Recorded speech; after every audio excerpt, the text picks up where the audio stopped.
Eh bien, merci, bonsoir, et puis merci d'être là pour notre deuxième soirée de notre semaine de la transition, organisée par la Virevolte. Et là, on est un peu super ému, quoi. On reçoit Gilbert Cochet et Baptiste Morisot, je ne me suis pas trompé. Yes. Alors, pas que pour ces livres-là, puisque les autres, enfin, en ce qui concerne Baptiste Morisot, les autres sont là-bas, mais pour Gilbert, Rien sauvageons la France et sur la piste animale. C'est surtout là-dessus que moi je vais tabler mes questions.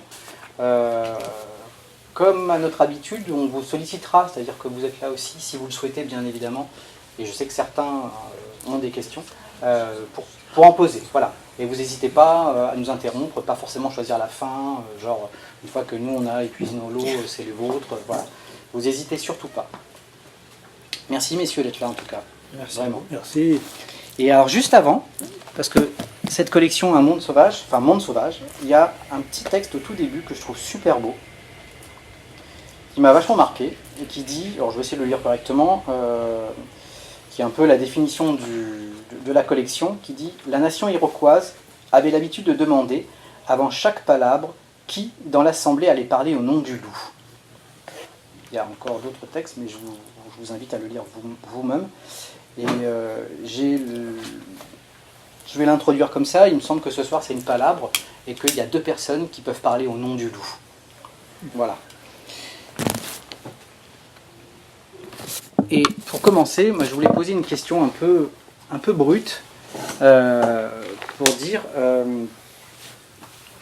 que la question c'était « Qui êtes-vous, messieurs ?» Et alors pour une raison toute bête, cette question un peu large, et pas forcément biographique, qui était que parce que, comme l'écrit Baptiste sur la piste animale, Philippe Descola est arrivé avec son livre « Par de la nature et culture » et a déconstruit l'idée de nature. À savoir que très souvent, le mot naturaliste dans votre livre, Baptiste, est souvent entre guillemets. Donc la question, voilà, c'est est-ce que vous êtes des naturalistes? Et donc, pour ce faire, qui êtes-vous, messieurs? Gilbert, par exemple. Alors, c'est vrai que derrière le mot naturaliste, il y a beaucoup de choses. On n'est pas naturaliste parce qu'on est dans la nature. C'est déjà aller au-delà. C'est-à-dire que moi, je me sens naturaliste. Je suis né à Lyon. Donc j'étais obligé d'être naturaliste parce que je suis né entre le parc de la Tête d'Or et le musée Guimet. Donc quand j'ai grandi, j'allais au parc de la Tête d'Or voir quelques animaux, quelques arbres, un bout de nature, pas vraiment sauvage, mais voilà, on fait avec ce qu'on peut. Puis c'est beau, le parc de la Tête d'Or. Et puis j'allais rêver devant les vitrines du musée Guimet où étaient alignés les espèces de canards avec la petite date, a été tué au Monteil, en tel... voilà. Et donc le fait de s'intéresser... Et puis j'habitais à côté, la maison là toujours, à côté de la Rise, cette petite rivière qui traverse tout Lyon et qui est complètement fermée. Et donc j'allais, depuis tout petit, j'allais dans cette rivière, j'attrapais les tritons, je les regardais et je les relâchais, bien entendu, jamais un geste de mauvaise humeur. Donc je pense que oui, là, je suis un naturaliste. Et je pourrais donner une définition très globale et très générale, mais être naturaliste, toute personne qui s'intéresse à la nature au-delà de son utilité. Quand vous ramassez des champignons, vous n'êtes pas un naturaliste. Mais par contre, si vous voulez commencer à vous intéresser comment ils fonctionnent, etc. Donc cet intérêt désintéressé, en quelque sorte, excusez-moi cette antinomie, mais définit à mon sens le naturaliste. Et les naturalistes ont toujours existé. Vous voyez, je m'occupe de la réserve des Gorges de l'Ardèche, je suis président du conseil scientifique depuis pratiquement sa création, et on m'a proposé, il y a quelques années, de visiter la grotte Chauvet, la vraie. Donc on a passé 4 heures là-dedans. Celui qui a peint ces gravures, ces peintures, c'était un naturaliste. Parce qu'il avait observé très précisément, il avait essayé de passer aussi son information. Le naturaliste est aussi un passeur. Donc voilà. Baptiste? Moi, j'aimerais bien être naturaliste. Moi, je suis un naturaliste amateur. Pas du tout aussi compétent que Gilbert et Béatrice, mais je suis fasciné par ces savoirs-là et J'y suis venu un peu plus tardivement que Gilbert. Moi j'ai fait des études de philosophie à l'origine, mais j'étais beaucoup dehors. Et je cherchais des manières de m'intéresser à ce monde vivant, à ses dynamiques, au comportement des animaux. Il a fallu qu'avec la philosophie, je creuse un chemin pour je dirais, enrichir ces expériences, parce qu'il me semblait que il y a beaucoup de manières d'être naturaliste, et il y en a une dont on hérite, qui a tendance à, lorsqu'elle explique le monde animal, à par exemple le banaliser, à le rendre un peu mécanique. Et donc il a fallu que je trouve mon chemin pour découvrir notamment des auteurs et des écrivains naturalistes qui ont choisi l'option parfaitement inverse et qui vont aller expliquer le monde vivant en lui restituant son prodige, en montrant sa richesse, sa complexité. Et donc à ce moment-là, j'ai été complètement réconcilié avec cette pratique, et maintenant vraiment je m'y engage et j'essaie d'apprendre le plus possible toute cette finesse, cette richesse de comportement qu'on peut voir à l'extérieur. Et donc, le rapport compliqué avec le mot nature, vous évoquiez le fait que je dis j'ai un rapport compliqué avec le mot nature. C'est pas moi qui ai un rapport compliqué avec le mot nature, c'est l'Occident qui a un rapport compliqué avec le mot nature. C'est un mot qui a 2000 ans d'histoire et qui a littéralement dit tout et son contraire. Donc il y a une part de cette tradition qui est magnifique et dont il faut hériter. C'est la tradition qui court depuis le monde antique jusqu'à le début de la modernité, dans lequel la nature, c'est une puissance de génération, de création de formes, une puissance de vitalité, et c'est ce qui nous fascine quand on est naturaliste. Et puis après, il y a eu cette petite parenthèse de malentendu de 4 siècles, dans laquelle on a appelé nature ce qu'on considérait comme des ressources à portée de main et disponibles pour, la plupart du temps, faire du rendement et générer de la plus-value. Et donc, c'est ce mot-là que Descola critique. C'est ce sens-là du mot. Après, moi, je ne dis pas qu'il faut arrêter d'utiliser le mot. Déjà, je ne pense pas que ce soit le métier d'un philosophe de déterminer quel mot on a le droit d'utiliser ou pas. J'essaie d'alerter sur les sens multiples dont on hérite et les risques à éviter lorsqu'on utilise les mots. Et après, l'un des enjeux aujourd'hui, il me semble, c'est de redonner au mot nature son sens le plus riche, le plus plein et le plus désintéressé, justement, qui ne consiste pas à réduire la nature à un stock de ressources à notre bénéfice et à notre avantage. Parce que déjà, là, vous auriez des questions là-dessus. Oui, je vais revenir. C'est par rapport à la pensée de François Terrasson et la peur de la nature. Excusez-moi, juste pour ceux qui sont en haut, parce que plus fort. Je parlais de François Terrasson, de la peur de la nature. Il y a une définition aussi dans cette pensée-là qui est la nature, c'est juste ce qu'on ne contrôle pas. Ouais. Et comment un naturaliste se positionne par rapport à ça? Gilbert? Oui. Alors effectivement, c'est la nature, je rajouterais la nature sauvage, et quand on a fait l'ouvrage Réensauvageons la France, derrière il y a cette idée-là, c'est de redonner à la nature toutes ses capacités, toutes ses potentialités, et la nature sauvage, c'est celle qui fonctionne sans nous. Et c'est celle qui va nous faire surprise sur surprise. Quand vous avez un jardin, vous plantez des carottes et des tomates, vous aurez des carottes et des tomates. Elles sont bonnes, c'est bien, mais si vous laissez faire la nature, vous aurez des surprises. Parce que la nature, elle nous fait des surprises en permanence. Et on pourra en citer plein. Et donc, François Terrasson, il avait comme approche le fait qu'on a repris par la suite, on peut laisser vivre la nature telle qu'elle le fait, et lui faire pleinement confiance, et on n'a pas à venir en petit gardien. Si vous voulez, on a fini par réécrire le texte de la Genèse. C'est-à-dire, au premier jour, le forestier a créé la forêt, et il vit que c'était bien. Au deuxième jour, le pêcheur a créé le poisson, il vit que c'était bien aussi. Au troisième jour, le chasseur a créé le gibier. Hein.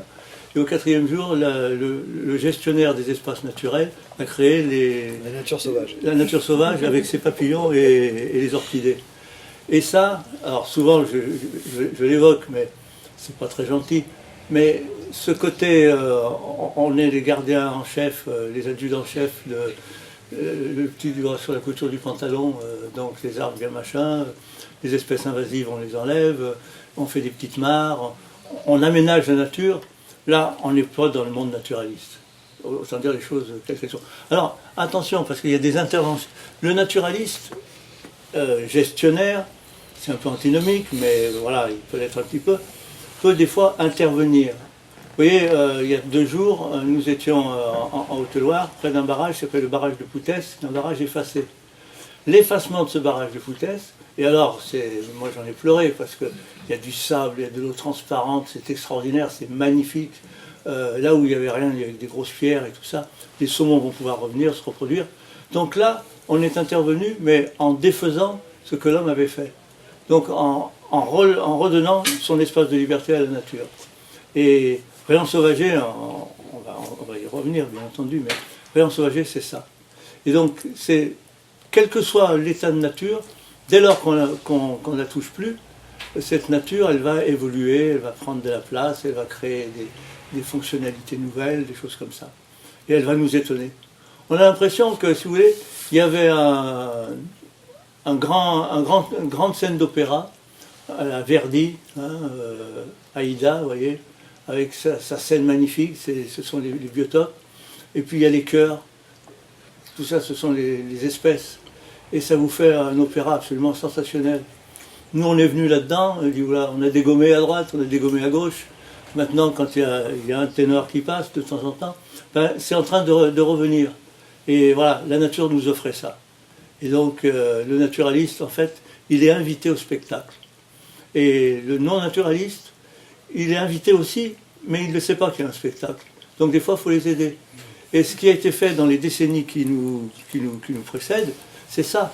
Et pourquoi, on va peut-être y revenir aussi, la loi de 76 qui s'est mise à protéger le fait qu'aujourd'hui, là on est en train d'écrire avec Béatrice, mon épouse, Rien Sauvageon, l'Europe. Et bien ce matin, on était en train d'écrire sur le loup, et on est tombé sur les fesses, on s'est dit, tous les pays d'Europe, sauf le Royaume-Uni et l'Islande, dans tous les pays d'Europe, le loup est présent et se reproduit. Il y a 50 ans, c'était impensable. Les loups, il en restait 3,5 en péninsule ibérique, 2,5 en Italie, et puis 0,5 dans les Balkans, quoi. Voilà. Tu cites, dans un de tes petits textes dans la lettre pour Forêt Sauvage, tu cites une phrase de Robert Hénard, qui, c'est dans les années 70 qu'il écrit, et cette phrase, il dit parfois je me prends à rêver que des grands prédateurs reviendraient en France, peut-être l'ours, le lynx, et il dit, mais utopie absolue, mais ça n'arrivera jamais, le loup. Et parfois j'imagine que le loup soit de retour dans le Vercors. Moi j'habite dans le Vercors, et il y a du loup à 10 minutes de la maison. C'est vrai que ça c'est quelque chose qui est assez fascinant et qui est assez puissant à mon sens, et je vais répondre à votre question par ce chemin-là. C'est assez puissant parce que ça transforme les émotions avec lesquelles on peut se rapporter à la situation écologique contemporaine, notamment la crise écologique contemporaine. Et il me semble que c'est une situation qui est assez compliquée, il faut trouver des manières qui donnent de l'élan de s'y rapporter, alors même que le tombereau de nouvelles apocalyptiques dans lesquelles on nage à longueur de journée rend ce genre d'attitude un peu difficile. Il me semble que en fait, toutes ces mauvaises nouvelles qui ont une part de vérité, elles produisent un effet qui est assez intriguant, mais qui est très occidental, c'est que on se rapporte à la nature comme une petite chose fragile et vulnérable qu'on a détruite et qu'il faudrait sauver. Et je crois qu'il y a un malentendu philosophique assez profond dans cette affaire. Il faut arriver à comprendre que oui, on est tenu à des comportements de protection et de défense à l'égard du monde vivant, mais pas comme si c'était un petit chaton sur internet maltraité ou un animal ou un ours polaire. Le paradoxe, c'est qu'on est tenu à protéger quelque chose de plus grand que nous, de plus puissant que nous, et qui a des puissances de régénération qui nous dépassent. C'est-à-dire que il y a encore une forme de mégalomanie à croire qu'on va sauver la nature. On ne va pas sauver la nature, on peut lui donner les moyens de se régénérer d'elle-même, on peut produire ces petites interventions dont parle Gilbert, et dont l'effacement de barrage est l'une des figures les plus belles. En plus c'est très beau, cette image d'effacer un barrage. pour reconstituer cette connectivité écologique qui permet aux sédiments de descendre et aux poissons anadromes de remonter. Mais le grand pari, c'est que le monde vivant a lui-même, et il est seul à avoir les puissances de régénération, les puissances de reconstitution, les puissances de diversification. C'est pas nous qui allons le produire. Au mieux, on peut influencer pour lui laisser exprimer sa force native, son rayonnement natif. Et donc, ça inverse la question du contrôle. Parce que l'enjeu, c'est plus de contrôler, c'est de sortir de la mythologie sur laquelle, si on ne contrôle pas, on est submergé. C'est au contraire, c'est parce qu'on ne contrôle pas que le vivant a des puissances de régénération qui nous dépassent. Et bien évidemment, ça ne veut pas dire qu'il faut se laisser manger par les ours, ni renoncer à tout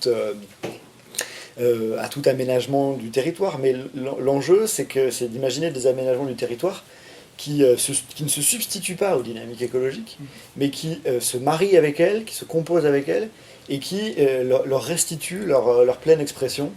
Et c'est, je crois, une toute autre manière de penser dans laquelle on est engagé maintenant depuis quelques années, mais qui est une révolution assez importante dans la pensée occidentale. Bah, justement, par rapport à ce que vous dites l'un et l'autre, on peut prendre l'exemple, puisqu'il est quand même... C'est aussi l'invité de ce soir, c'est le loup. Quand vous dites « Réensauvageons la France » pour rester sur le titre de votre livre, et sur ce que vous venez de dire, Baptiste, qu'est-ce qu'on fait avec le loup ? En France, on voit bien que, et je relisais un article malheureusement que je n'ai pas réussi à retrouver, qui a été écrit dans l'eBay il y a 2 mois, qui était très intéressant, mais j'en suis désolé, je ne l'ai plus retrouvé. Là, on est bien obligé d'avoir une réflexion commune, ouais, pour que ça puisse bien se passer, on va dire, puisqu'apparemment le conflit est quand même compliqué dans différentes régions, entre certains bergers, certains paysans, ceux qui défendent le loup, bien ou mal d'ailleurs, mes connaissances ne vont pas jusque-là. Ce que je veux dire, c'est qu'il y a quelque chose de ce que vous venez de dire, quoi. Est-ce qu'on laisse faire, on laisse pas faire, pourtant c'est nous qui allons pouvoir légiférer dessus, enfin, nous en tout cas, notre gouvernement. Qu'est-ce qu'il en est de ça ? Alors, je peux essayer de dire 2 mots. Vas-y, Parce que ça, c'est piège. piège. Une question piège. Alors, c'est très difficile et on ne va pas résoudre le problème du retour de l'eau en France. Non, mais c'était pas une question piège. Non, je sais bien, mais c'est un sujet piège dans tous les cas. Mais peu importe, je vais quand même essayer de vous dire quelque chose là-dessus. Le loup, c'est un animal qui est très intéressant parce que c'est un animal sauvage qui, justement, symbolise cette part qu'on ne peut pas contrôler. Et non seulement qu'on ne peut pas contrôler, mais surtout qui est compliqué. C'est indéniablement compliqué, et ça, toute personne qui vous dira que la cohabitation avec le loup est évidente et limpide, vous ment. Mais le fait que ce soit un animal, donc c'est un animal sauvage qui pose des problèmes de cohabitation. Ces problèmes ne sont pas insolubles. Toute personne qui vous dit que ces problèmes sont insolubles vous ment aussi. Les grandes difficultés, c'est d'arriver à trouver cette troisième voie au milieu, dans laquelle on ne minimise pas le problème du pastoralisme français, il est réel, dans lequel on ne dit pas non plus que le loup est incompatible avec le pastoralisme, phrase que répète la frange radicalisée des bergers depuis maintenant 10 ans, et qui est un peu terrifiante pour un naturaliste ou quelqu'un qui a une culture biologique. Le loup cohabite avec le pastoralisme depuis 10 000 ans en France, enfin 6 000 ans en France, 10 000 ans depuis que le pastoralisme existe, il y a toujours eu du loup. Ça fait que 50 ans en France qu'ils ne cohabitent plus ensemble, donc il y a un manque d'épaisseur historique quand on dit le loup n'est pas compatible avec le pastoralisme. Pendant 99,9% de l'histoire du pastoralisme, ils ont cohabité ensemble. Bon. Par ailleurs, et en plus, on n'avait pas les moyens qu'on a aujourd'hui. Donc, c'est pas que le loup n'est pas compatible avec le pastoralisme, le loup n'est pas compatible avec certaines formes de pastoralisme qui sont devenues dominantes en France parce qu'on l'avait éradiqué. C'est déjà une autre manière de poser le problème. C'est parce qu'on l'a éradiqué qu'on a commencé à faire autrement de la viande de mouton, puis ensuite des logiques économiques complexes se sont intégrées dans cette affaire, la libéralisation et la mondialisation, le fait que la viande de Wellington, donc de Nouvelle-Zélande, que vous achetez au supermarché, elle coûte moins cher, transport compris, que la viande de brebis qui est faite derrière le supermarché. Et donc ça, c'est pas le problème du loup. Le loup n'est pas l'ennemi dans cette affaire. Mais simplement, c'est compliqué pour un éleveur c'est plus compliqué de lutter contre les politiques économiques européennes que de lutter contre le loup. Et puis le dernier aspect, qui n'est pas anodin, et ça il faut le reconnaître pleinement, c'est que le loup, c'est un animal, comme dit mon ami Patrick Degeorges, fait partie des animaux non conviviaux. Il n'est pas facile à vivre. Et donc Ça veut dire qu'il vous force à changer votre manière de travailler. Si vous avez mis en place un pastoralisme sans loup et qu'il arrive, il faut changer vos manières de travailler. Quand vous êtes dans une situation économiquement sinistrée et qu'on vous rajoute un aléa qui vous force à travailler autrement, fatalement, ça vous met dans des situations très critiques. Ce qu'on a montré en Europe, c'est bien montré en ethnographie, c'est que lorsque le pastoralisme est pas sinistré économiquement, le loup est un aléa naturel comme les autres, comme les orages, comme les maladies, comme les chiens divagants. Il y a d'ailleurs une formule dans l'ethnographie des peuples pastoraux, notamment des Balkans, pour dire ça s'appelle la part du loup. Un berger considère que dans son troupeau, il y a la part du loup. C'est-à-dire qu'il y en a quelques-unes qui reviennent au loup, parce que le loup habite ici, il fait partie du territoire. Il faut que cette part du loup soit suffisamment basse pour que ça ne mette pas en danger votre exploitation. Et ce qui se passe en France, c'est que dans certains cas, ça met en danger les exploitations. Mais ce n'est pas la faute du loup, c'est la faute à la situation économique du pastoralisme. Donc la question, c'est comment est-ce que les politiques publiques peuvent accompagner ces transformations du pastoralisme de manière à ce qu'ils redeviennent compatibles avec le prédateur, la présence du prédateur. Et c'est aussi comment on invente des politiques qui sont justes, parce que là, la situation actuelle, pour des raisons historiquement compliquées, est vraiment problématique. Pardonnez-moi, je suis devenu long, j'avais dit 5 minutes, mais avec le loup, je finis juste ma phrase, je suis désolé. Mais ça, je veux le dire parce que c'est important politiquement pour moi. Donc le loup est une espèce protégée par la Convention de Berne et par la directive Habitat à l'échelle européenne, et pour d'excellentes raisons. Ça implique que normalement on ne peut pas le tirer. Sauf qu'il y a des dérogations qui sont permises par l'État français. À l'origine, ces dérogations avaient essentiellement pour but de protéger les troupeaux.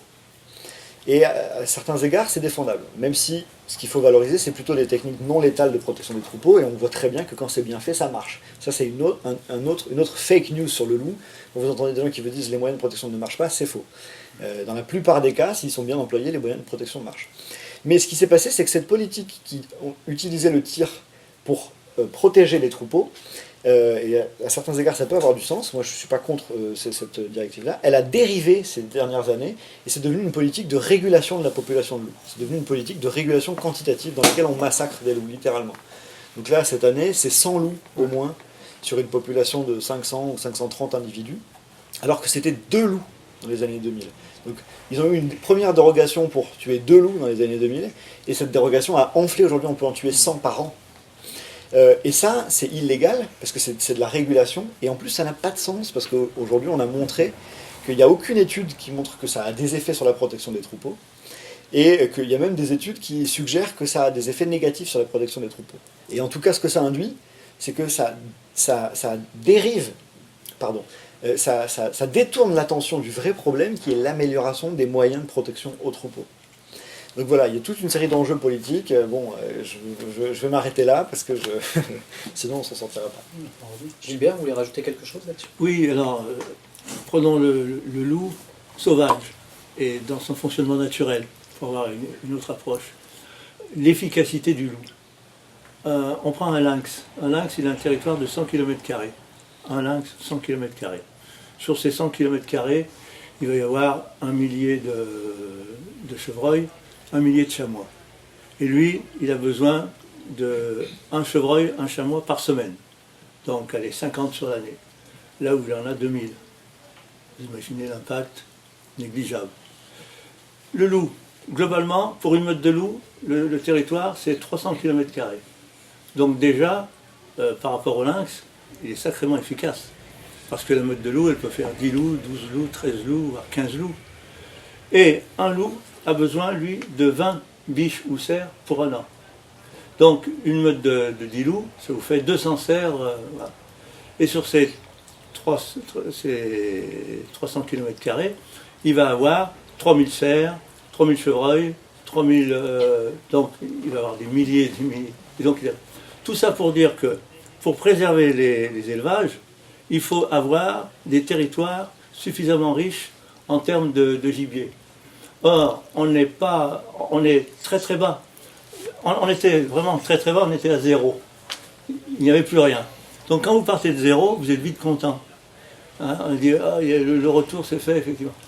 Je vous donne un autre exemple, l'exemple du chevreuil. On tire chaque année 600 000 chevreuils donc, en France. Alors, quand je dis ça, je suis un petit peu gêné parce que Je vais vous dire que l'Allemagne c'est encore mieux parce qu'ils ont tué 1 500 000. Les Allemands, ils en tirent 1 500 000 chaque année. Alors, qu'est-ce qu'il y a derrière ça? Ça veut dire que nous, en France, on a un petit capital de chevreuil qui fait qu'en intérêt, on peut prélever que 600 000 chevreuils. On pourrait ne pas les prélever, et à ce moment-là, le capital augmenterait. Et il y arriverait un moment, il s'autorégulerait. Mais ça, l'autorégulation, et ça rejoint ce que vous évoquiez tout à l'heure par rapport à Terrasson, c'est une notion très difficile à démontrer. Et pourtant, on a un animal extraordinaire chez lequel le loup s'invite assez souvent pour le manger, c'est le bouquetin.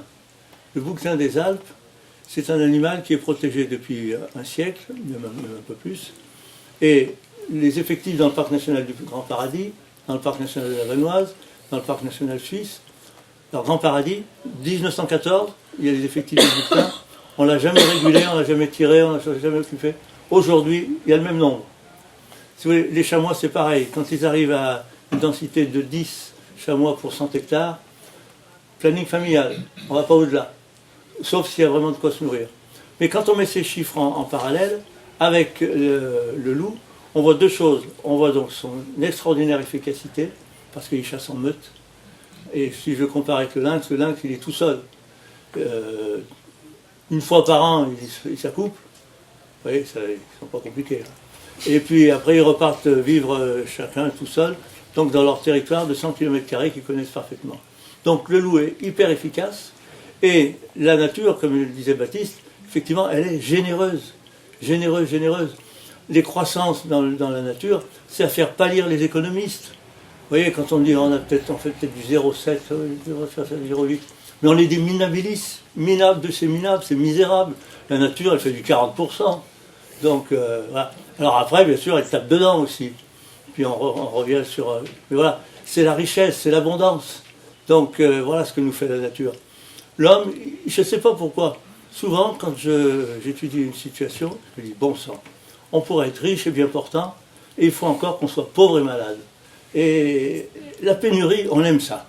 Et la nature sauvage, la nature naturelle, elle nous fait de l'abondance, de la richesse. Les chevreuils, il n'y a pas besoin de les nourrir, ils n'ont pas besoin de... Les chevreuils, si on avait les mêmes densités qu'en Allemagne, on aurait un cheptel, et j'emploie le terme à bon escient, un cheptel de chevreuils qui serait à peu près autour de 7 millions. Donc c'est le même nombre que le nombre de moutons qu'on a chez nous. Les moutons, on a 7-8 millions de moutons en France. Il y en a 24 en péninsule ibérique, il y en a 24 millions dans les îles britanniques. Donc vous voyez, les effectifs comme ça à comparer, c'est intéressant.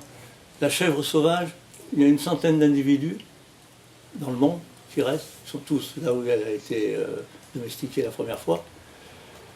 Et il y en a 1 milliard de domestiques sur la planète. Mais ce rapport entre le monde sauvage et le monde domestiqué, il est toujours de cet ordre-là.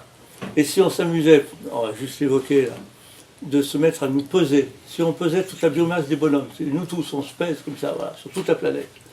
On pèse nos animaux domestiques, nos chats, nos chiens, même nos petits poissons rouges si on veut. Et on paye en même temps, on pèse tous les animaux, toutes les vaches, etc.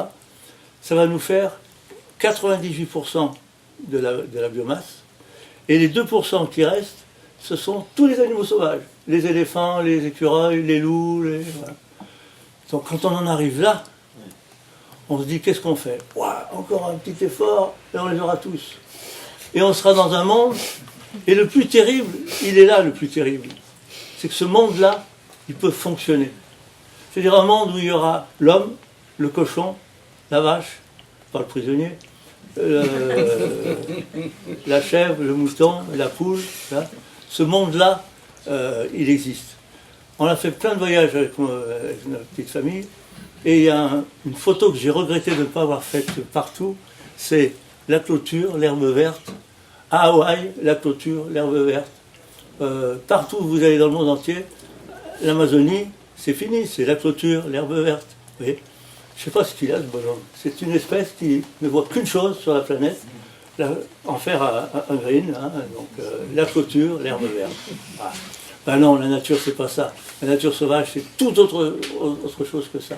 Et les loups, alors Baptiste, en plus, avec son livre des diplomates, il le dit pas assez, hein, mais il a ébranlé complètement la relation qu'il y a entre l'homme et le loup depuis le néolithique. N'ayons pas peur du temps. Hein, voilà. Et ben, pourquoi pas, est-ce que tu peux nous parler... Alors, je disais à Baptiste tout à l'heure que moi, j'ai plongé un peu dans les diplomates, et pour moi, c'était trop compliqué. Donc, j'ai préféré me rabattre sur les autres de manière plus profonde, parce qu'il y a une vraie parole philosophique, avec aussi le vocabulaire qui va avec, qui est un peu technique. Est-ce que tu peux nous dire un peu ce qu'il y a à l'intérieur des diplomates? Ne serait-ce que déjà le titre. Comme ça, vous n'avez pas besoin de le lire. C'est pratique cette affaire. Non, mais ne serait-ce que le titre est emblématique, il est particulier. Pour expliquer ce titre qui peut avoir l'air farfelu ou provocateur, mais c'était pas du tout mon but. Je suis pas du tout quelqu'un de provocateur. J'ai pris conscience après coup que ça avait l'air provocateur. Parce que je parle de diplomatie avec les loups. Bah oui. Et donc en effet, ça peut avoir l'air bizarre parce que c'est des bêtes féroces, c'est des grands prédateurs, et donc c'est l'archétype de ce avec quoi on peut pas faire de la diplomatie normalement. Mais pour vous expliquer un peu l'affaire, en fait, en philosophie, on se rend compte que dans notre histoire intellectuelle occidentale, on hérite de beaucoup de dualisme, c'est-à-dire de manière de penser le monde en deux termes. La nature, les humains, la nature, la culture, le sauvage, le domestique. Et à l'égard de la nature, c'est pareil, c'est comme si le champ des attitudes qui nous était offert, il est coincé dans ce dualisme. Et donc par exemple, la grande alternative qu'on a parfois, c'est ou bien on contrôle tout, ou bien on lâche tout et on fait absolument rien. Dans certains contextes, ça a absolument du sens de tout lâcher et de ne rien faire. Ou alors d'intervenir et ensuite d'arrêter d'agir. Mais dans certains contextes, comme avec le loup, le lâcher prise et dire ne faisons rien et laissons les choses comme telles, c'est pas vivable. Et ce qui m'intéressait, c'était d'imaginer, est-ce qu'on peut proposer une troisième voie? Est-ce qu'on peut sortir de l'idée sur laquelle on va contrôler, parce que les loups, on ne les contrôlera pas, à part à les exterminer, et sortir de l'autre alternative sur laquelle on ne fait rien. Et la question, c'est est-ce qu'on peut les influencer?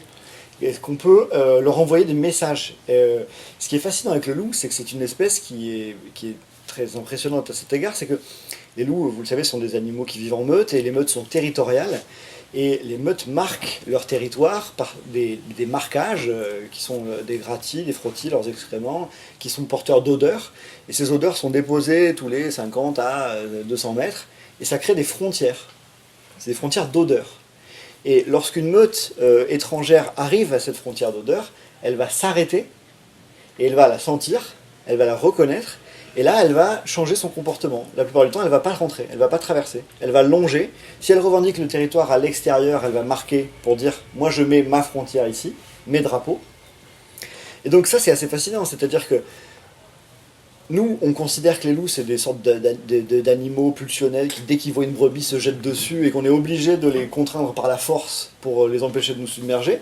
Mais eux, entre eux, par contre, ils sont capables de s'envoyer des messages pour se maintenir à distance de leur territoire. Et c'est un biologiste extraordinaire américain qui a découvert ça, il s'appelait Dave Husband, pardon. Et il travaillait en partie sur la protection des troupeaux et ils essayaient de mettre des grosses clôtures en métal et les loups passaient. Et puis le reste du temps, il travaillait sur les relations entre les loups sauvages et il se rendait compte que les loups ne faisaient que déposer des odeurs et là, les autres meutes ne passaient plus. Il s'est dit, mais il y a un problème quelque part, parce qu'on n'utilise pas le bon langage. Et donc il s'est dit, je vais essayer d'expérimenter, de parler leur langage pour leur dire de rester à distance. Donc il a synthétisé dans des fioles l'odeur d'une meute et il a marqué le territoire sur 60 km. Il a poussé le vis jusqu'à faire un marquage comme ça, entre le site de rendez-vous d'une meute et une zone qui était attaquée tous les étés précédents. Et le premier été où il a déposé ce marquage, donc il n'y avait pas de clôture, il n'y avait pas de barrière, il y avait juste des odeurs, et la meute n'a pas traversé, pas une seule fois. La deuxième année, ils ont traversé. Bon c'est du loup, c'est compliqué, c'est la vie, il n'y a pas de solution. C'est vivant, et donc... voilà, ce qui est intéressant pour moi, c'est le changement de paradigme. Plutôt que de dire on va les contrôler par la mise à mort la plupart du temps, ou alors on va lâcher prise et ne rien faire, est-ce qu'on peut trouver un langage commun avec eux, mais en s'inspirant de leur manière de communiquer. Bien évidemment, je suis au courant qu'on ne signe pas de traité avec les loups, que les loups ne parlent pas, ne vous en faites pas, je ne suis pas fou. Par contre, ce qu'on a sous-estimé, c'est leur capacité de communication, et c'est leur capacité, comme tout le vivant, comme tous les animaux, à apprendre et à changer leur comportement en fonction de ce que la situation leur enseigne. Voilà, Mais c'est la ça. Nicolas. diplomatie était aussi, signifiait aussi qu'il y avait peut-être des choses à prendre dans le comportement des loups pour être humain. Pour être plus diplomate entre les humains? Oui. Oui, bah absolument. Absolument. Ça, c'est l'autre dimension. Oui. Mais c'est qui le diplomate dans l'histoire? Alors ça, je suis en train d'évoluer beaucoup là-dessus. A priori, je faisais une galerie, dans le livre, il y a une galerie de personnages où je mets en scène donc je mets Saint François, par exemple. Vous connaissez l'histoire de Saint François et le loup de Goubiot. Le loup de Goubiot dévore les habitants dès qu'ils sortent de la ville. Et puis Saint François arrive, et bon, il dit c'est quand même pas possible cette affaire. Et il se fait diplomate entre le loup et les habitants de Goubiot. Et il passe un pacte, les bouchers de Goubiot doivent lui donner les restes de viande et le loup arrête de manger les humains. Alors c'est un peu une plaisanterie pour moi parce que je considère que Saint François disposait de l'Esprit Saint, un langage dont nous on est... disons que les saints sont une chose trop rare pour parier sur eux pour faire de la diplomatie avec les animaux. Donc il faut parier sur autre chose. Et donc les autres personnages que je mets en scène, c'est plutôt des éthologues, des biologistes, des chercheurs, donc il y a des gens comme Aldo Léopold, il y a Darwin, Charles Darwin bien sûr, il y a Temple Grandin, une extraordinaire femme spécialiste des animaux qui a écrit un livre qu'il faut que vous lisiez à tout prix, beaucoup plus que mon livre à moi, qui s'appelle L'interprète des animaux, Temple Grandin, c'est un très très grand livre. Je vous interromps, celle qui travaille avec les vaches. Absolument. Et justement, pourquoi en France, alors donc, pour résumer, c'est une dame qui comprend, pour schématiser, qui comprend le langage des vaches, qui a beaucoup aidé les éleveurs aux États-Unis Faut dire travailler de manière plus décente. à travailler de manière plus décente, merci. Mais dans une optique économique. Hein, Absolument. Mais elle l'a fait, ça a été mis Ouais. en place pour une optique économique. En France, il y a aussi une problématique économique avec les troupeaux. Qu'est-ce qui vous empêcherait pas, vous, de prendre votre place de diplomate? Ah, parce que moi je suis pas un diplomate, moi je suis pas assez... Je suis pas assez bon interprète, traducteur du loup pour être un diplomate. Par contre, en France, moi je défends qu'il y a des gens qui ont une approche diplomatique et des capacités diplomatiques. Notamment, je bosse beaucoup sur le terrain avec un groupe de recherche qui s'appelle l'IPRA, Fondation Jean-Marc Landry, qui ont une attitude, à mon sens, vraiment diplomatique. Donc je défends vraiment leur travail. Eux, c'est des vrais diplomates. Et ils sont sur le terrain et ils passent leur temps à essayer de trouver des solutions en dialogue avec les éleveurs, avec les bergers, pour essayer d'améliorer les moyens de protection et de rendre possible un modus vivendi. Donc ça a lieu, mais disons que c'est minoritaire et parce que c'est compliqué et parce que les blocs qui se sont radicalisés depuis 20-25 ans ont encore le monopole notamment de la parole médiatique. Mais ça commence un peu à bouger. Et comment vous vous positionnez avec la communication animale, la communication affective? Je me positionne pas. Je connais pas trop. Je connais pas vraiment ce champ. Mais a priori, je suis plutôt bienveillant parce que en tout cas, ça fait un geste qui, pour moi, fait du sens. C'est qu'on a massivement minimisé la richesse des communications animales. Donc, ça a du sens à explorer dans différentes directions, tout en étant toujours sérieux, proche du terrain. Tous ces champs qu'on a jusque-là laissés en friche. Gilbert, pour revenir sur votre livre, mais ça fait écho, déjà rien que le titre, Réa en sauvageant la France, c'est un livre qui est quand même relativement, parce que en vous écoutant là, je crois qu'on est tous d'accord, effectivement, on est quand même en train de pas prendre le bon chemin, on va dire. C'est un livre que j'ai trouvé plutôt positif. Alors je ne sais pas si c'est une volonté de se dire, et c'est la question que je vous pose, de dire non, il faut que je le vois sous cet angle-là, parce que c'est important pour avancer, ou est-ce que vous le pensez? Et la question dans la question, c'est mais dans quel état est la France, et dans quel état sont les montagnes, les parcs naturels de France par rapport à ça? Alors, en fait, on est dans une situation complètement contrastée. C'est-à-dire que tout ce qu'on a mis dans le livre de positif, et là, sur celui qu'on est en train de faire sur l'Europe, c'est pareil, on en a encore plus, il y a du positif de partout. C'est-à-dire comme jamais il y a eu. Mais dans le même temps, on la demande. Les parcs nationaux, les montagnes, etc., ça se passe pas trop mal. Faut veiller au grain quand même, notamment dans la région Rhône-Alpes, parce que certains ont découvert qu'il y avait 100 millions de Chinois qui faisaient du ski. et que donc il y a des potentialités au niveau des Alpes françaises et de la région Rhône-Alpes qui sont inouïes. Donc le peu qui restait de montagne risque d'être... je pense que Jean-Christophe, tu as dû en entendre parler de ces projets, tu es en plein dedans. Donc voilà. Et donc, mais malgré tout, beaucoup d'espèces sont revenues. Ce qu'on a évoqué, le retour de l'ours. L'ours a été observé à 20 km de la frontière française, en Suisse. Donc les bouquetins qui sont revenus, alors il y a eu des réintroductions, il y a eu des retours spontanés, etc. Et donc tout cela est à mettre sur le fait que on a changé notre état d'esprit. Même si on est nombreux, vous voyez, dans la réserve naturelle des gorges de l'Ardèche, je reprends cet exemple que je connais bien, on a 2 millions de personnes qui passent chaque année sur la route. On a 200 000 personnes qui descendent en canoë. Et on a 20 000 personnes qui descendent en randonnée à pied. Chaque fois vous enlevez un zéro, c'est facile à s'en souvenir. Eh bien, malgré cela, on a eu le retour du faucon pèlerin, le retour du vautour percnoptère, le retour de la laude, le retour de la loutre, le retour de l'apron. On a plein d'espèces qui sont revenues d'elles-mêmes. Et là, on est en train de réfléchir même à des réintroductions. Si au lieu d'avoir ces millions de personnes, on avait 6 braconniers, 5 ou 6 braconniers, en 6 mois, ils vous vident toute la réserve des gorges de l'Ardèche, de toute la faune. Vous voyez? Donc, je force un peu le trait, mais c'est le comportement. Et donc, ce comportement qui a complètement changé, mais qui a complètement basculé, sans repartir sur le loup, le fait qu'on accepte le loup aujourd'hui, quand vous lisez les textes de Buffon, il est pervers, il sent mauvais, et tout ça... inutile, nuisible de son vivant, inutile après sa mort. Voilà, c'est la phrasounette quoi, qui fait ça. Donc voilà, les grosses espèces. Par contre, il y a 2 mondes où c'est terrible ce qui se passe, mais vraiment terrible, et c'est inhumain. C'est un premier monde où ça commence à changer, c'est le monde agricole. Avoir été capable d'empoisonner un pays quasiment entier. Et là, je peux en parler puisque je suis le grand spécialiste mondial de la moule perlière dans la France, puisque je suis tout seul. Il n'y a pas beaucoup de concurrence. Une espèce de moule d'eau douce qui vit 200-250 ans, qui ne se reproduit plus s'il y a plus de 1 mg de nitrate par litre.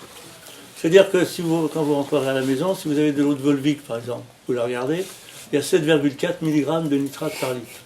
Donc cette eau qu'on propose, même qu'on dit pour les bébés, c'est une très bonne eau, elle est 7 fois trop dégueulasse pour les moules perlières. C'est-à-dire qu'elle est beaucoup trop sale pour ces espèces qui vivaient dans toutes les rivières de France. Et donc j'ai fait le tour de toutes les rivières de France, parce que quand on est naturaliste, on est fêlé. Donc on commence un truc et on pense qu'à ça. J'ai fait 50 ans de Grand-Duc, après 50 ans de moule perlière, et là, la semaine prochaine, on part avec Francis Allais, on est en train de monter un projet d'une forêt qu'on va laisser évoluer pendant 800 ans à 1000 ans. Donc il m'a demandé si j'étais d'accord. Moi, j'ai dit, je commence à avoir des cheveux blancs, 800 ans, ça ne s'est pas passé comme ça. Hein. Donc je prends. Donc voilà. Et je reviens à mes moules perlières et rivières de France. Il n'y a plus une seule rivière de France où l'espèce peut se reproduire. Plus une. Allez, c'est pas vrai. Il en reste une. Dans le Haut-Languedoc, il y a un barrage. À l'amont du barrage, il y a cette cour. Il n'y a personne. Il y a des tourbières. Voilà. Donc c'est aussi terrible que ça. C'est-à-dire s'il y a le bonhomme quelque part, s'il y a un agriculteur, et c'est un agriculteur parce qu'on est dans les campagnes, s'il y a un agriculteur quelque part, il n'y aura plus de moule perlière. Donc 1 mg de nitrate par litre. Alors c'est marrant parce que je travaille beaucoup avec des bureaux d'études, et donc il y a des jeunes ingénieurs dans les bureaux d'études, ils me disent mais c'est pas vrai, ça n'a jamais existé, moins de 1 mg. Il m'avait un peu piqué quand même. Hein. Donc je suis allé chercher, et j'ai trouvé dans le Chavanon, 1970, un affluent de la Dordogne, donc 0,7, 0,5 mg de nitrate par litre. Les Norvégiens, pour savoir la qualité des eaux, ils mettent le pied dans l'eau comme ça, puis ils bougent un petit peu. Ils mettent le pied dans l'eau. Photo, il n'y a rien autour. Bougez un petit peu. Si vous avez de la vase qui part comme ça, à ce moment-là, ça veut dire qu'il y a des algues et tout, parce qu'il y a plus d'1 mg de nitrate. Donc, la campagne, ça a été terrible. Heureusement, c'est en train de changer. Le bio arrive, On a de plus en plus d'agriculteurs qui se disent non, c'est terminé, on ne peut plus continuer comme on le faisait. Donc voilà, on peut espérer. Et puis, en matière d'élevage, on n'est pas allé vers les 1000, 2000 vaches. Vous savez, quand vous allez aux Pays-Bas et même en Allemagne, il y a de l'intensif, encore plus intensif que nous, l'intensif qu'on sait faire. Mais voilà, mais ceci dit, ça reste quand même 60% du territoire où il y a pratiquement plus. Moi, on a vu disparaître les pigrièches, les différentes espèces de pigrièches, les oiseaux, des tas d'espèces d'oiseaux qui ont les alouettes des champs. Dernièrement, on était dans un parc national, on a entendu chanter une alouette, alors qu'avant on l'entendait partout. Donc voilà, donc les insectes, les études qui sont sorties derrière moi, maintenant c'est du solide. Hein. Alors il y a ce domaine-là, et puis l'autre domaine où c'est encore pire, où là, mais moi à chaque fois que je sors de mes gongs, c'est la mer. Le pillage de la mer, en poissons, en quantité de poissons dans la mer, mais il ne reste pas 1% des quantités originelles. J'ai des textes anciens là-dessus, en Écosse, où dans chaque port, on arrivait avec des dizaines de milliers de tonnes de morue, et qu'il y en avait, le texte dit, voilà, et il y en aura autant le lendemain, et il y en aura autant. Et le texte finit, c'est dans une annexe de Buffon. La nature est tellement prodigieusement riche que jamais on n'arrivera à épuiser tout ça. Et pourtant, les grands bancs, on a épuisé 40 000 chômeurs. Voilà. Donc, il existait, vous savez, il y a l'huître belon, l'huître plate. Il existait un banc d'huître plate qui partait du Danemark, qui allait jusqu'au Portugal, qui couvrait tout le plateau continental. Tout était couvert. Parce que vous savez, la limite dans la nature, c'est la place. Les moules perlières, elles sont à côté, collées les unes aux autres. Puis il y a un étage en dessous, puis encore un étage en dessous. Et bien là, c'était pareil. Et le fond a été tout raclé par les filets et les chaluts surtout. Les chaluts ont tout raclé. J'ai travaillé avec le CEMAGREF sur la réintroduction de l'esturgeon dans le bassin de la Garonne, Dordogne, Gironde, et puis la mer aux environs, le plateau continental. Chaque fois qu'il y avait un chalut qui passait, on traçait un trait sur la carte, et d'autres traits. À la fin de la saison, c'est les ingénieurs qui ont dit ça, mais ils avaient cette expression, c'est comme si on avait pris la bouteille d'encre et qu'on l'avait jetée sur la carte. C'était tout noir. Tout avait été raclé jusqu'à la dernière. Donc, des modes, des pratiques, c'est comme si on allait à ramasser les champignons avec un bulldozer, avec une pelle mécanique, enfin voilà. Donc, ces deux mondes-là, c'est des mondes affreux. Et là, il y a vraiment besoin de changer complètement tout ça. La mer, il faut arrêter. C'est Paul Watson, donc, qui défend les mers, qui est un type extraordinaire, hein, voilà. Sea Shepherd, là. Il dit, il faut arrêter de manger l'océan. Et il a raison. Il a raison, il faut arrêter de manger l'océan. De toute façon, il faut déjà diminuer très fortement la quantité de protéines qu'on mange. C'est pas très compliqué. Hein. On se sent tellement bien après que... Voilà.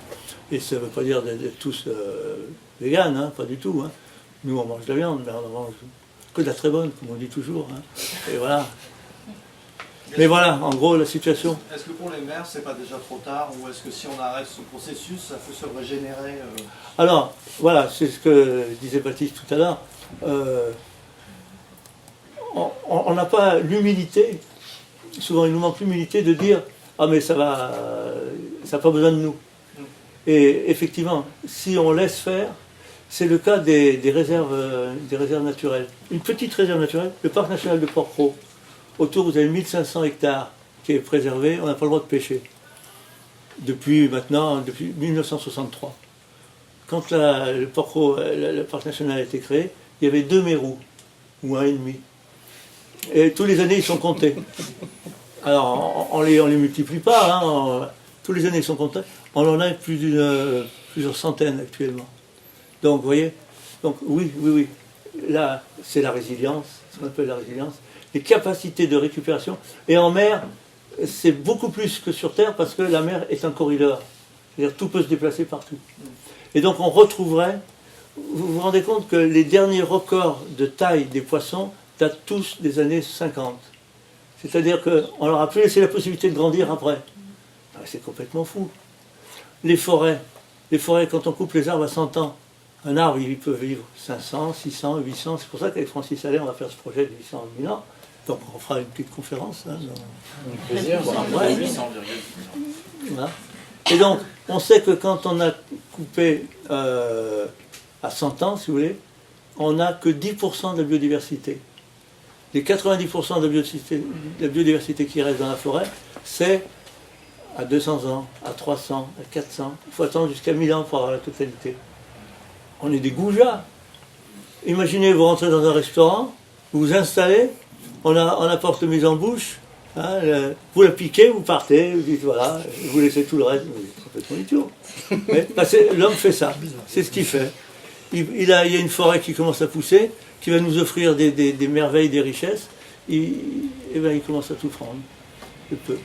Le chiffre concernant les oiseaux, là, je crois que c'est 30% c'est ça?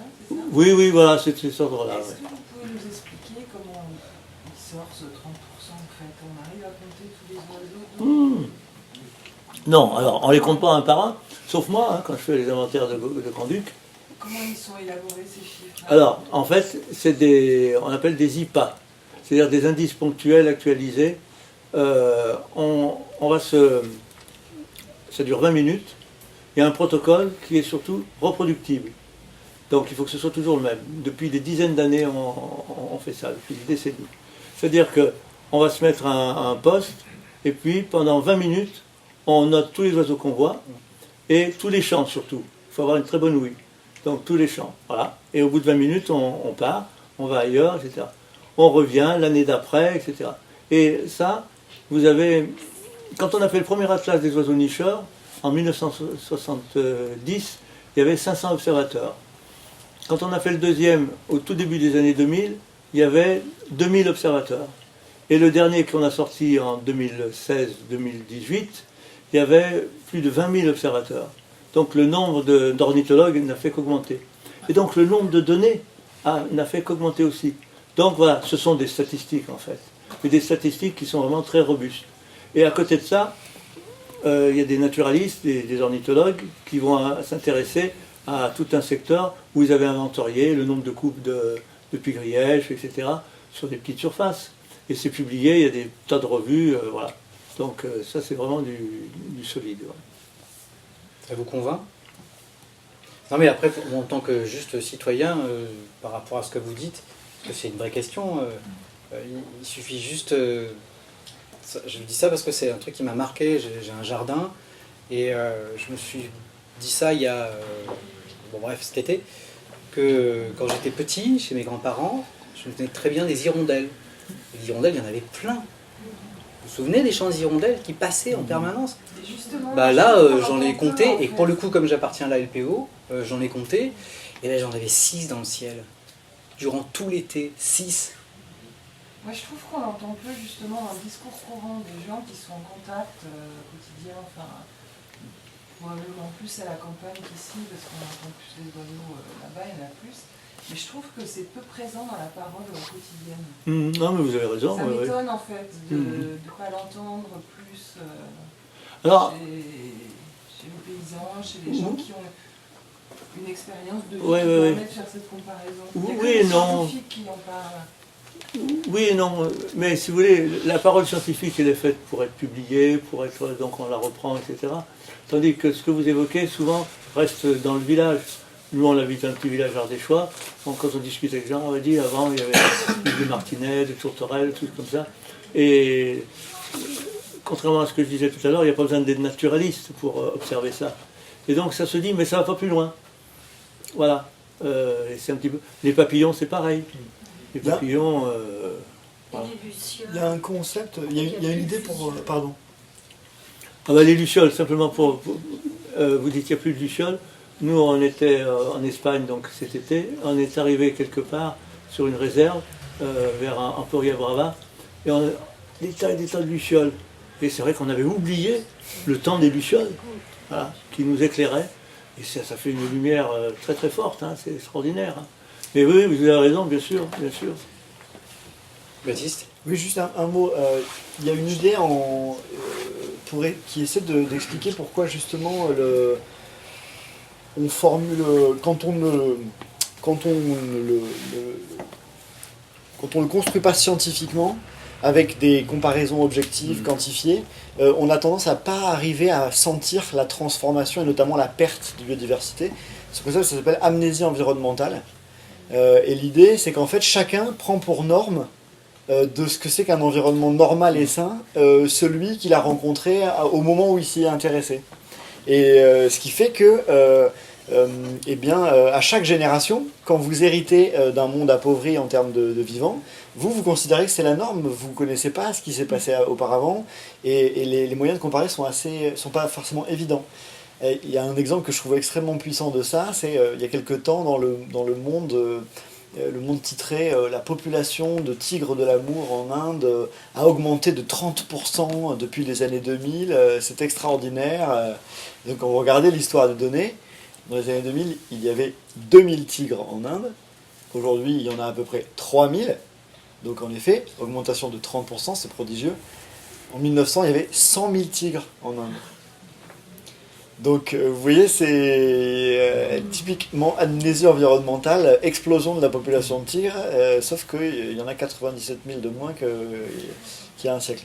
Ça, c'est typique de ces gestes par lesquels on prend pour norme ce dont on hérite. Oui, Gilbert, vous parlez d'un projet sur 800 ans. Et du coup, j'aimerais vous poser la question à vous et aussi à Baptiste, sur comment vous voyez l'avenir au niveau de l'écologie. Vache. Eh bien, bon courage. On va boire une bière.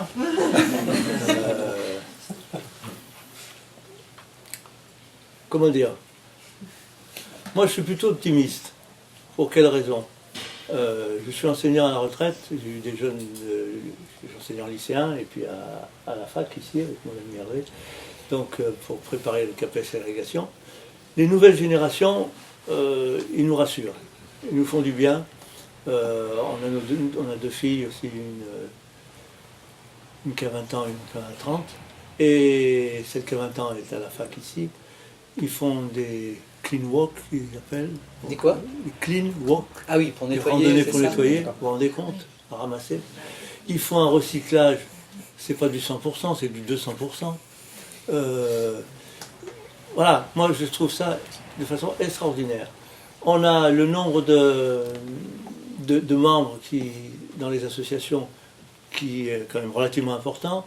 Nous, on est administrateur de l'ASPAS, l'Association de protection des animaux sauvages. On est plus de 10 000 adhérents, la LPO, plus de 45 000 adhérents. Bon, c'est pas le 1 300 000 adhérents de la RSPB en Angleterre, mais voilà, parce qu'on n'a pas la même culture. Mais voilà, si toutes ces forces vives se prennent en main et bougent, eh bien, on ira vers des lendemains meilleurs, quoi. Par contre, le réchauffement climatique, là, moi je ne voudrais pas jouer les oiseaux de mauvais augure, mais on a le sentiment, il y avait longtemps qu'on en parlait, et moi je disais toujours, ce qui me fait peur, ce sera l'emballement. Et l'emballement, il me semble, j'espère me tromper, qu'on est en train de le vivre. C'est-à-dire, tout simple, hein, il y a plus de CO2 dans l'atmosphère, donc il fait plus chaud, donc ça chauffe l'océan relargue du CO2, donc il y a plus de CO2 dans l'atmosphère, il réchauffe, et voilà. Et donc ça s'accélère. Alors, j'en profite, je saute sur l'occasion pour vous dire que même là, on va chercher des solutions et tout ça, et en fait, les solutions, elles sont là. Quand vous regardez les réservoirs de carbone ou de CO2, ça dépend comment on présente, qui sont sur la planète, vous avez l'atmosphère, la biomasse, les roches carbonées, et dans un petit coin, mais c'est un truc énorme, les carbonates, les calcaires. Et ces calcaires, quand vous regardez derrière, de près, le calcaire urgonien, le calcaire des gorges de l'Ardèche, du Vercors, etc., ce sont des algues encroutantes, ce sont des coraux, ce sont des bivalves. Tiens, que de la vie. Et donc, quand vous prenez tout le calcaire qui est représenté par les falaises du Vercors, autour du lac d'Annecy, gorge de l'Ardèche, Ventoux, etc., simplement sur cette région-là, par le calcul, le calcaire c'est CaCO3, c'est carbonate de calcium. Par le calcul, vous faites partir la quantité de CO2 qui est là-dedans, vous avez la totalité du CO2 qui est dans l'atmosphère actuelle qui rentre là-dedans. Donc qu'est-ce qu'il va falloir faire? C'est pas compliqué. Il va falloir laisser faire. Mais le Rhône, par exemple, il faudra enlever les barrages du Rhône, pour que tous les sédiments puissent partir jusqu'à la mer, parce que ces sédiments, ils vous apportent le calcium. Donc le calcium arrive dans la rivière, en mer. Ensuite, vous avez le CO2 qui est dans l'atmosphère. Eh bien, le coquillage, qui est là pendant 250 ans, et qu'est-ce que tu fous bon. Eh bien, on ne se moquera plus de lui, parce que c'est une usine à lui tout seul. Il va prendre le CO2 dans l'atmosphère, Ca plus CO2, ça fait du CaCO3, c'est un peu plus compliqué que ça, mais faites-moi confiance. Et donc, cette moule, cette huître belon, plate, tout ça, elle va même finir par mourir un jour. Alors, il y en a qui vivent 400 ans. Hein. En Islande, on a vu 4 siècles. Et quand elle va mourir, pouf, elle tombe sur le fond et elle va stocker le CO2 ad vitam aeternam. Elle entre dans le monde. Le calcaire urgonien des Gorges d'Ardèche, c'est 110 millions d'années. Donc, vous voyez, ma forêt, elle aura poussé jusqu'à 800 ans d'ici là, et on aura rectifié. La nature, de toute façon, va nous rectifier ça, elle va réajuster sans problème. Par contre, avant que ça va prendre un peu de temps, quoi. Il va y avoir du coquillage, quoi. Mais voilà, donc, ce que je disais tout à l'heure, maintenant tout s'illumine, si vous voulez. Les barrages qui stoppent les sédiments, les coquillages qu'on a vidés dans le fond des mers. Bien, si on refait marcher tout cela, c'est une formidable machine de puits de carbone. Mais ça ne se fera pas comme ça, parce que vous aurez des ingénieurs qui vont dire « Oui, on a trouvé un truc là, pour... parce qu'on aime bien inventer, faire une bêtise, pour avoir des conséquences néfastes, parce que c'est un nouveau marché. Et après, on invente une autre bêtise pour contrecarrer la... Voilà. Et comme ça, on fait... marché économique. Baptiste, pour la réponse... Ah ouais, là. Je ne sais pas en fait. Et j'avoue que je me pose peu la question. Non mais c'est vrai, si, un point, moi je ne suis pas catastrophiste. Et je pense que... mais pour autant, je n'ai pas de... J'ai pas de pronostic. Et parce que je préfère concentrer mon énergie sur ce qu'on peut mobiliser maintenant, ce qu'on peut faire maintenant, ce qu'on peut inventer maintenant. Et j'ai pas de temps, j'ai pas trop de temps à perdre à spéculer sur est-ce que c'est fini ou pas. Bon, on a une vie à vivre et on a des choses à faire, autant les faire la manière la plus vivante et la plus généreuse possible. Ce qui nous échappe, nous échappe. Un peu comme l'animal sauvage. Voilà. Il ne sait pas encore ce qu'il va faire dans 15 jours. Quoi. Exactement. Bon, par ailleurs, ça c'est un autre problème. Messieurs, dames. Alors,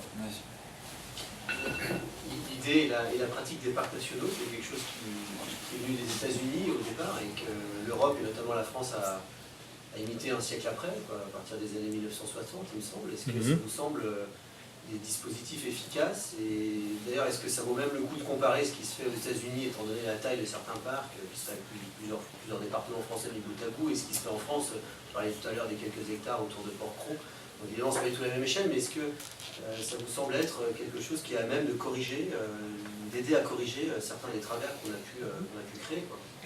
Ouais, moi, je suis un aficionados des parcs nationaux. Vous verrez dans le livre qu'on fait sur l'Europe, sur l'Europe, il y a toute une partie sur les parcs nationaux et où on montre tout ce qu'on ne saurait pas s'il n'y avait pas eu les parcs nationaux. Tout ce que les parcs nationaux nous ont appris. Et justement, cette fameuse humilité, là on la prend en pleine figure. Quand on crée le parc national de la Vanoise, il y a 300 chamois. On les laisse, et après il y en a 1000. 1000, on n'aurait jamais pensé qu'il pouvait y en avoir 1000. Puis après 2000, puis 3000, on se roulait par terre. Là. Et on est arrivé à 6000.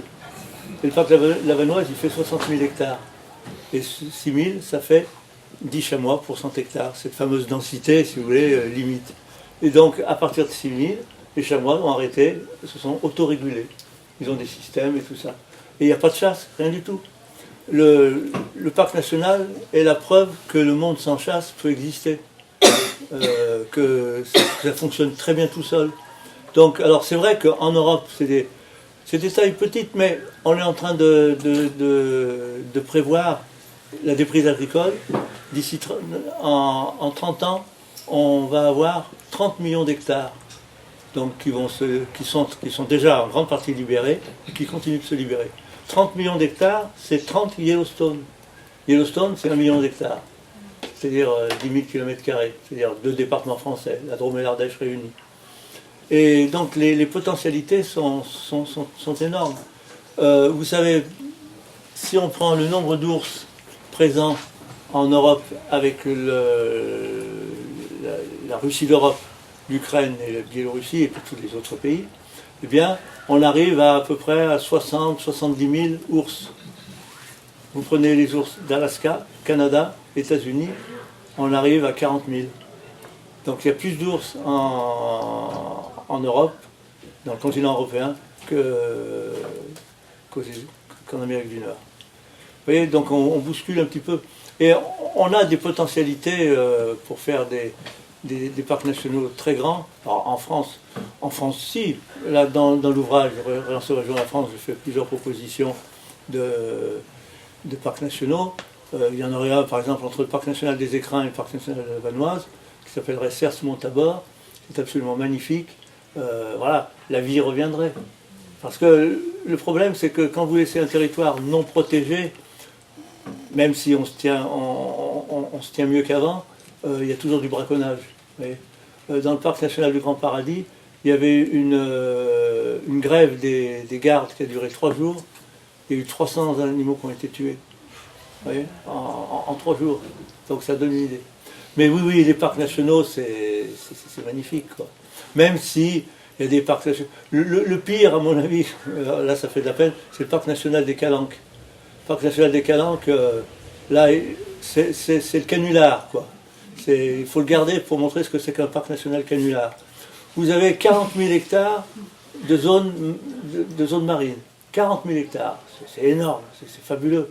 Sur ces 40 000 hectares, il y a 4 000 hectares dans lesquels on n'a pas le droit de pêcher, de chasse sous-marine. Tout le reste, on peut. On peut aller tout tuer, autant qu'on veut, dans un parc national. Donc, alors, bon, on est à Lyon, on n'est pas trop au sud, donc je peux le dire.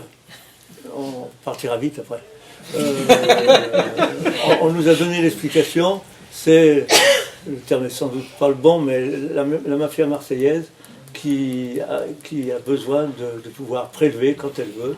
S'il y a une personne importante qui arrive, qui veut manger du mérou, le mérou est protégé, ben c'est pas grave, on parle nuitamment. Moi je les ai vus en combinaison, moi j'appelle les tueurs noirs, dans des combinaisons très épaisses, noires, quel que soit au cœur de l'hiver et tout ça, voilà, ils partent avec leurs grands fusils sous-marins.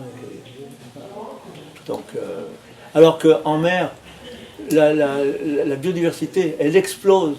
On a un ami, François Sarano, qui est océanographe, donc, et il habite à côté de chez nous, on se connaît depuis une dizaine d'années. Et donc, il nous racontait, il était dans la réserve de Scandola, en Corse. Il plongeait, et il y avait des richesses inouïes de poissons, etc. Et le journaliste qui plongeait avec lui lui dit, mais c'est extraordinaire. Et là, Sarano a eu la bonne réponse. Il a dit, non, c'est pas du tout extraordinaire, c'est tout à fait normal. Ce qui est extraordinaire, c'est que tout le reste soit complètement vide. Et vous verrez, alors justement, là, dans le prochain livre, on va défendre une idée, c'est l'inversion des protections. C'est-à-dire qu'en fait, par exemple, le littoral, on propose que tout le littoral soit protégé. On ne va pas protéger un timbre-poste ici, puis un deuxième timbre-poste ici, ça n'a aucun sens. Par contre, tout le littoral est protégé. Par contre, on fera des timbres-postes où on pourra aller faire la chasse sous-marine. Même à plusieurs, il faut qu'il y ait des accidents. Donc, mais ce sera le monde à l'envers. Et ce monde-là, eh bien, là ça marche. Parce que très rapidement, on se rendra compte que, bah oui, finalement, ça sert à rien d'aller faire de la chasse sous-marine. Et on a de la richesse. Les Italiens l'ont fait. Ils ont dealé avec les pêcheurs dans l'archipel toscan. Ils ont dealé avec les pêcheurs, ils ont dit voilà, on n'arrête pas de pêcher pendant 5 ans, sur 2500 hectares. Et dans 5 ans, vous pourrez pêcher à la périphérie. Bon, on a laissé passer les 5 ans, et ça a été fantastique. Hein. Ils se sont rendus compte que la richesse était là. C'est comme quelqu'un qui voudrait placer son argent, la comparaison est complètement stupide, hein, c'est pour ça que je l'ai fait, qui voudrait placer son argent, et quand il a le premier demi-centime qu'il a récupéré, il prend tout. Imbécile, laisse-le, et ça va. Voilà. Rémi, tu avais une question ? Ouais, c'est un peu en rapport avec ça, parce que En fait, je trouve ça très intéressant ce que vous proposez, et il y a quelque chose en moi qui me dit que c'est irréalisable par rapport au changement. Moi, je m'intéresse beaucoup au changement personnel, ce qui se range vulgairement dans le rayon développement personnel de la FNAC. Et j'ai découvert que c'était très dur de provoquer un changement chez les gens s'ils ne sont pas d'accord. C'est pas eux qui décident de changer. Et du coup, ma question s'adresse plutôt aux amoureux de la nature que vous êtes.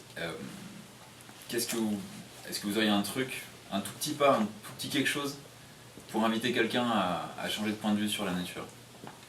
Il faut lire nos livres. Voilà. Oui, c'est une bonne réponse, elle dit. Non, mais Baptiste a complètement raison. C'est de la pédagogie.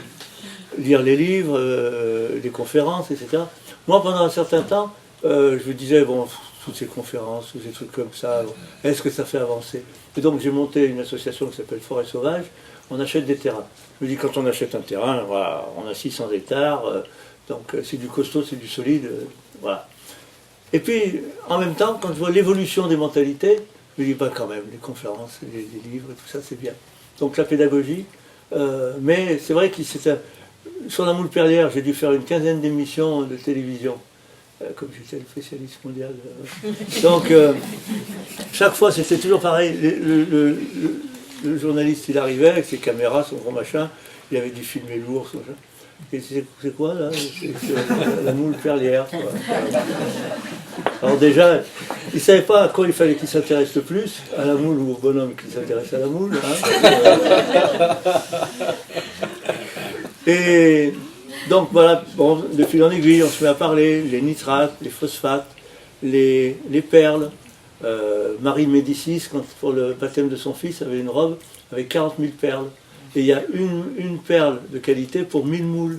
Donc ça veut dire qu'il a fallu tuer 40 millions de moules. Vous voyez? Donc voilà.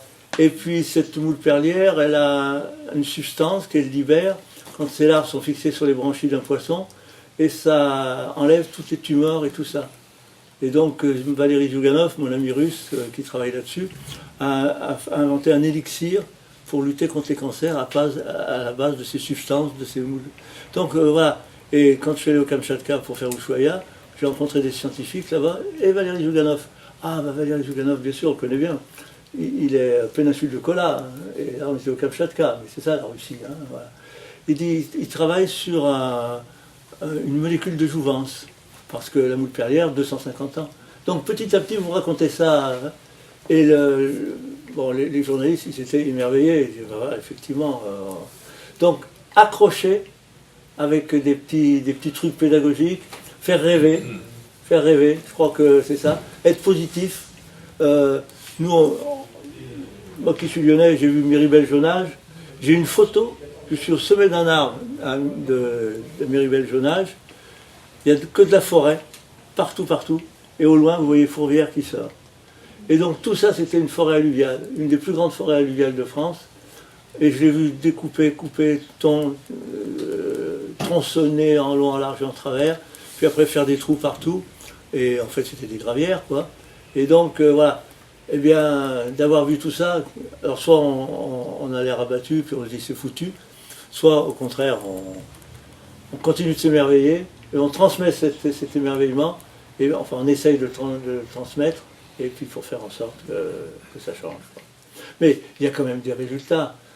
En 2002, loi sur l'eau, on interdit de creuser dans les rivières se sont mises à fonctionner merveilleusement bien. Les décharges d'ordures qui étaient sauvages, qui allaient dans les rivières, ça a été interdit aussi. Il y a de temps en temps des grandes lois, des grands moments, voilà. Et toi, Baptiste, tu dirais quoi? Moi, je dirais pas... À part lire les livres Vraiment pas un mot j'ai pas un mot à ajouter à ce qu'a dit Gilbert. Je suis en accord complet. Et oui, voilà. Simplement une réflexion qui me venait, Gilbert, en t'écoutant, c'est que c'est sûr, ces outils d'excellence que sont les parcs nationaux, évidemment que c'est fabuleux, et que ce qui est fabuleux aussi, c'est ton idée d'inverser le système, où on aurait des zones sous statut de protection qui seraient l'essentiel du territoire, et puis des zones protégées où il faut sécuriser les conneries. Mais il y a aussi une nécessité, c'est d'être combatif par rapport à l'existant, parce qu'il y a un détricotage aussi d'un certain nombre de choses. Et les parcs nationaux, si on revient au sujet du loup, ce qui est à l'œuvre là, ces temps-ci, c'est de réfléchir à une autorisation de tir, de mobilisation d'armes dans les zones cœur des parcs nationaux. Donc ça veut dire que c'est jamais gagné. Fini, c'est jamais gagné. Donc c'est vrai que la version que tu imagines, elle est fantastique, mais il y a du chemin parfois pour déjà arriver à préserver les acquis qui sont, moi je trouve, très mis à mal aujourd'hui. Et on arrive d'ailleurs parfois à se demander comment il est possible d'avoir, je sais pas, on a 4 espèces de vautours en Rhône-Alpes aujourd'hui, 40 ans en arrière on n'en avait pas. Mais avec tout ce qui est par ailleurs existe comme pression, tu parlais du monde agricole, il y a effectivement des contrastes doutes sur la capacité qu'on va laisser à cette nature de se recréer autant qu'elle le pourrait, quoi. Non, mais et puis ce qu'il faut faire, c'est témoigner de tout ce qui marche.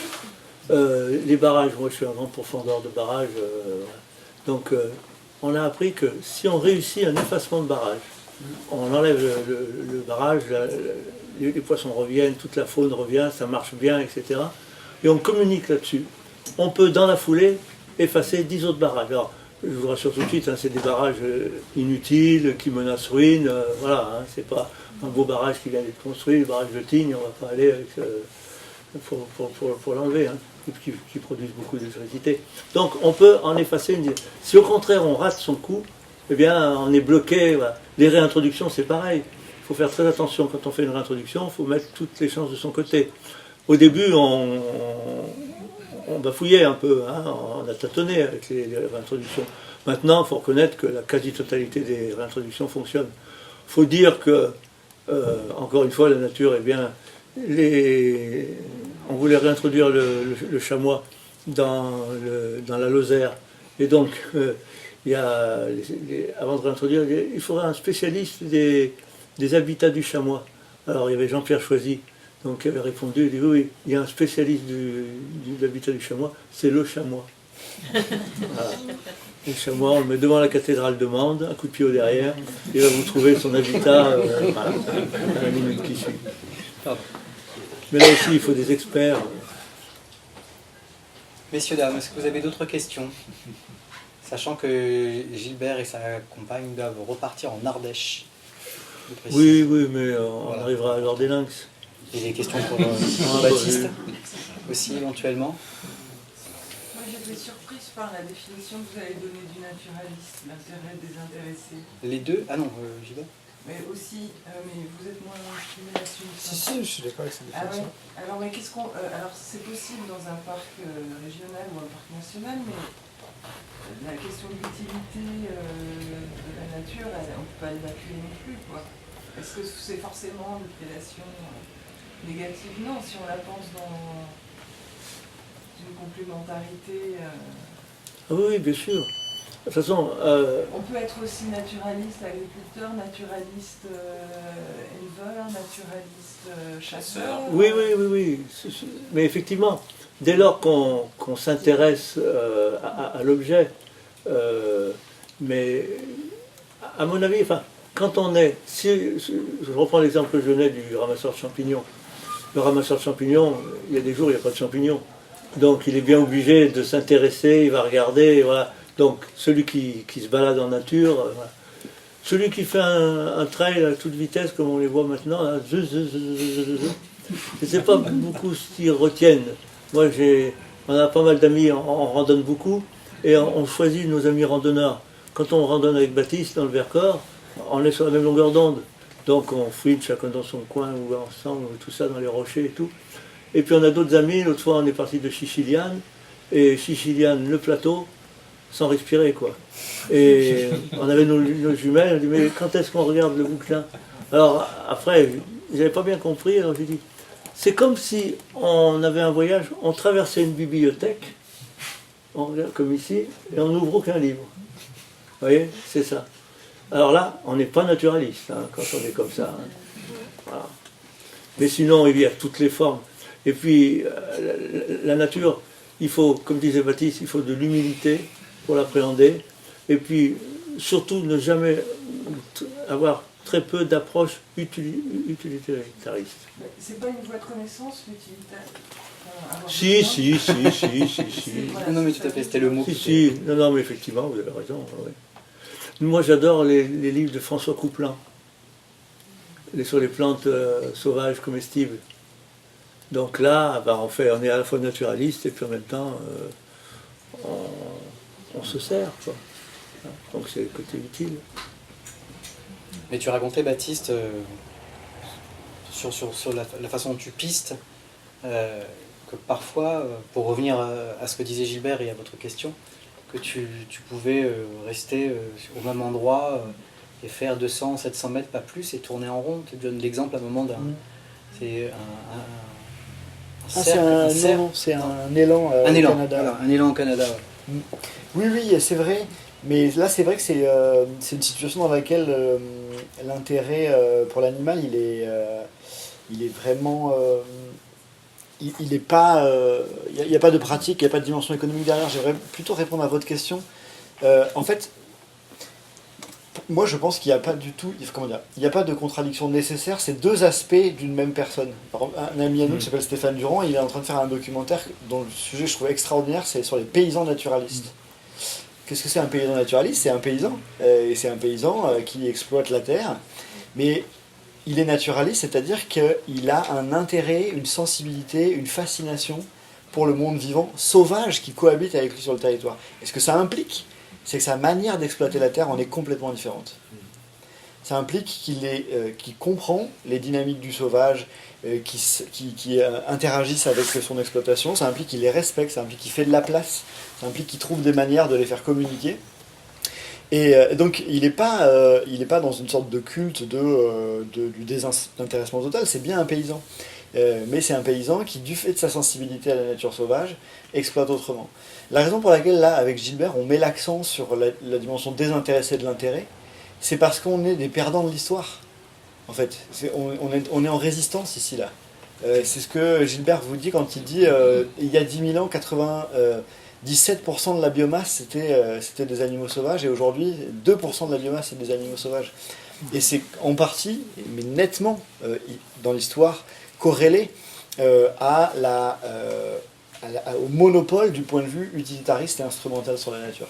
Et c'est donc face à ce monopole qu'en fait on essaie de proposer un discours de résistance. Mais ce discours de résistance n'est pas... on est des corps, Gilbert et moi, on mange aussi, donc on est au courant, on s'habille, vous voyez, donc ça veut dire qu'on est bien au courant que la nature a beaucoup d'égards. Il faut continuer à l'exploiter, à la faire...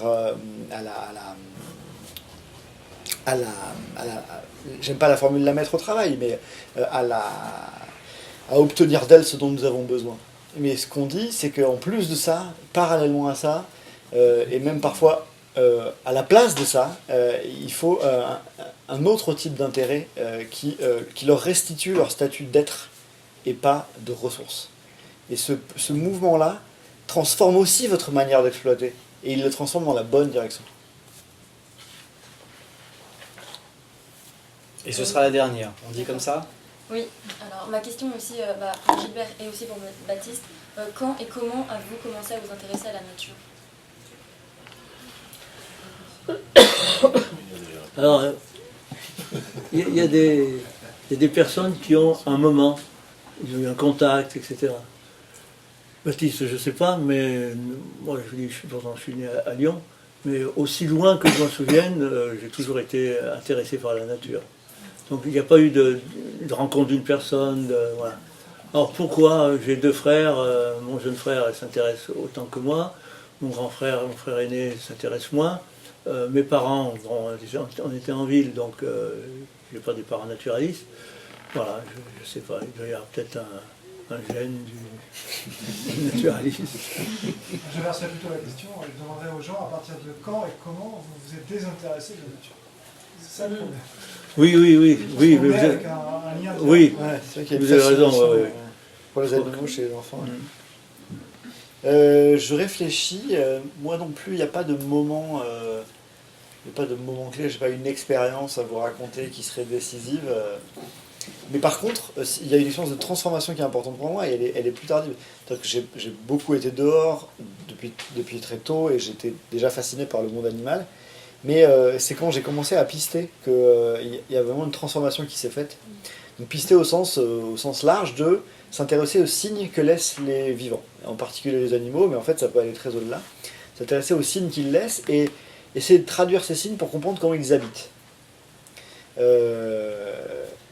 Et en fait, ça produit un effet qui est extrêmement puissant, parce qu'alors que jusque-là, on peut traverser la nature comme un beau paysage de carte postale ou comme un décor, la sensibilité aux signes laissés par les animaux, ça repeuple l'endroit. Ça fait lever une multiplicité de présences extraordinaires, et surtout, ça nous rappelle quelque chose qui est assez puissant émotionnellement, c'est que tous les autres vivants habitent. On n'est pas les seuls à habiter. Habiter, c'est partagé par le vivant.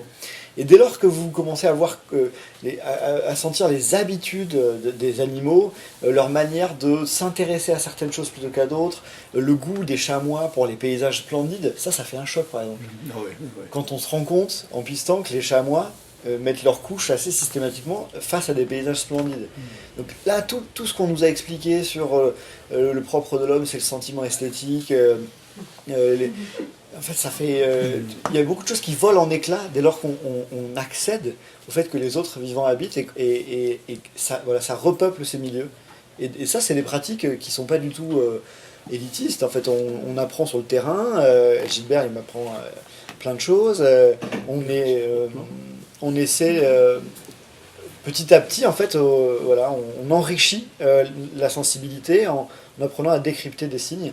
Et ça, à mon sens, c'est assez puissant comme expérience. C'est une belle image de fin, je trouve, l'histoire du chamois qui regarde sur sa couche. Là. Ouais. Pas mal, ça. Merci, messieurs. Merci à vous. Merci.